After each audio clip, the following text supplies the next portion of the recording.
Hi again. In this story, I'd like to talk once again about adventures in the island of Grenada. I mentioned this in first story on the woman in the beach. This story is about Fitzroy. I would go to Grenada, where we had this facility, date entry facility, and I would go there about 6 times a year for about 8 years. I would do the marketing in America. I'd go out and get the clients. And then I would fly down to Grenada when I'd get a new job, and I would train the people. I'd spend about 2 to 3 weeks there on each trip, and it was wonderful. I really loved it, loved working with the people. Just such fine people, such hard-working, fine people. And I'd love to go to Grand Zand Beach, about 2 miles long, and most of the time it was sunny there. The beach was just beautiful. And so every Sunday I would get up early and go down to the beach. One of my first trips, I meet Fitzroy and his brother, Fitz. They were twins. And we became friends. I liked them very much. And Fitzroy, the oldest of the two by a few minutes, he was in his way, he was very smart, very bright. And he would teach me about the flowers. He would teach me. I remember one day, took me over along the grass, and he showed me, I guess it was something called like a Venus fly eater or something like that. And this particular, Mimosa was called, I think. And this particular grass, insects would crawl, and it would close, and it would eat the insect. It was curious to watch. Fitzroy was able to climb the coconut trees. He was marvelous. He would scatter up, grab a coconut, and come down. Now that coconut tree, 3 stories high, but he was fearless at that age, only 7 years old at the time. Well, I became friendly with him and his brother. And I said to them, and I don't know why, but I said to them, look, if you graduate high school, I'll bring you to America and send you to college. Didn't really know what I was saying, and I had no thought that they could do that because graduating high school was a real challenge, and here was 2 boys with nothing. If you looked at Fitzroy, he had no shoes. He said he had a pair of shoes to use to go to church and to go to school. His clothes was in tatters. It was ripped. He had very little in his life except his smile. And he had a wonderful mother who worked as a cleaning lady, the Holiday Inns where I stayed. Fitzroy, he lived in his house with his brother and his mother, and she was married to Mr. Alexander. And he was not an easy stepfather. I mean, he would get Fitzroy up at 4:30 in the morning, and Fitzroy had to go out and take care of the animals. They had goats, he had sheep. Fitzroy had to go out and take care of them. He had to milk them, he had to feed them, etc.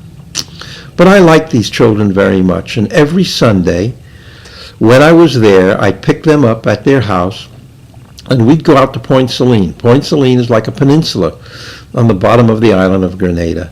And what's unusual about it is on one side of the peninsula is a black sandy beach, and on the other side is a white sandy beach.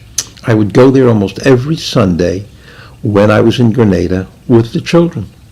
And we'd have a picnic. I'd buy, food for sandwiches and sodas and fruits, and have a marvelous time swimming with them and talking with them. Well, I did this over many years. In fact, later on, a few years later, his sister was old enough, and I would take his sister also down on the picnic with us. I stopped going to Grenada. It was about 1979 when I'll have to tell you this story, when Walter fired me. Walter was the owner. I was the president, but I didn't own it. I'll tell you that story. I think that's a marvelous story, too.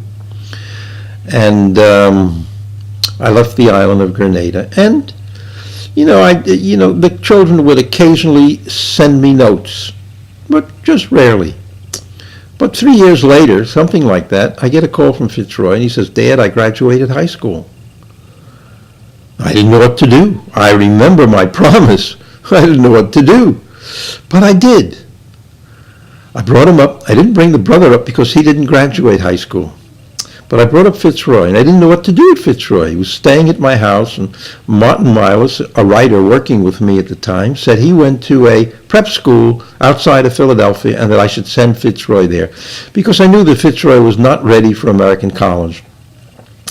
Well, I sent him to the prep school for 1 year. At the end of the year, he came back, and I also didn't know what to do with him. But I put him in my Cambridge office. I was living then in Norwalk, Connecticut. I sent him up to the Cambridge office, and he worked with two young ladies that were setting up my new company called Productivity Press. I get a call one day from my yoga teacher, and he said, Norman, Fitzroy is a real problem for the girls. You know, he's a real problem there. I'd like to take him and give him a job in my bakery. And I said, okay. It wasn't up to me in that sense if Fitzroy wanted to do it. Found out subsequently Fitzroy was not a problem, that this man just wanted to steal Fitzroy from me because he needed him in the bakery. Fitzroy was marvelous. Worked in the bakery, did everything, learned everything. After a few years, the company was sold to other people, and Fitzroy was given 5% of the company, which was a lot of money at the time. And then Fitzroy started up his own factory, his own bread factory. I said bakery, but I meant bread factory. Making bread's a very unusual way. The business grew. Fitzroy was charming. He got the investors to help them. Today, Fitzroy probably has the largest bread factory in New England. He supplies the supermarket chains. I remember when I was up there not that long ago, that Legal Seafood, the largest chain of fish restaurants, they bought all of his bread from Fitzroy. And the Fitzroy company grew and grew very well. Fitzroy told me one story because as he made money, he bought a house in the suburbs. Well, he's black. And that's very unusual to have a house in the suburbs outside of Boston in a white neighborhood. And what they did is they poured garbage on his lawn. Fitzroy, very clever, went to his bakery and brought home bags and bags of bread. And he went to the neighbors, knocked on the door, introduced himself, said, look, I'm from Grenada, I'm your neighbor. I want you to try my bread. I have a bread factory, and I want you to know if you ever need anything, I am here to help you. And that was the end of his problem. No more problem with the neighbors. Just amazing story. He's married now, has 2 children, and he's lovely. We still stay in touch. In fact, every Christmas I get a big basket of bread and wines from Fitzroy. I'm very happy about my little part, but I tell the story because of what you're capable of doing. This boy had nothing, absolutely nothing, not even a decent shirt on his back, and was able to come with a little bit of help from me. I'm grateful I could do it, and to tell you this marvelous story of what people are capable of doing. I mean, Fitzroy is invested in the island of Grenada. I don't know how many apartment buildings he owns, but I went there a few years ago. He invited me down, and I stayed at his, he had a 3-story house with the most marvelous view of you could imagine in the harbor, St. George's Harbor. It was just beautiful, and my 2 daughters came down, and we celebrated one of my anniversaries, one of my birthdays. I tell the story because I'm so proud of him, but I tell you what you're capable of doing. Thank you for listening. Take care.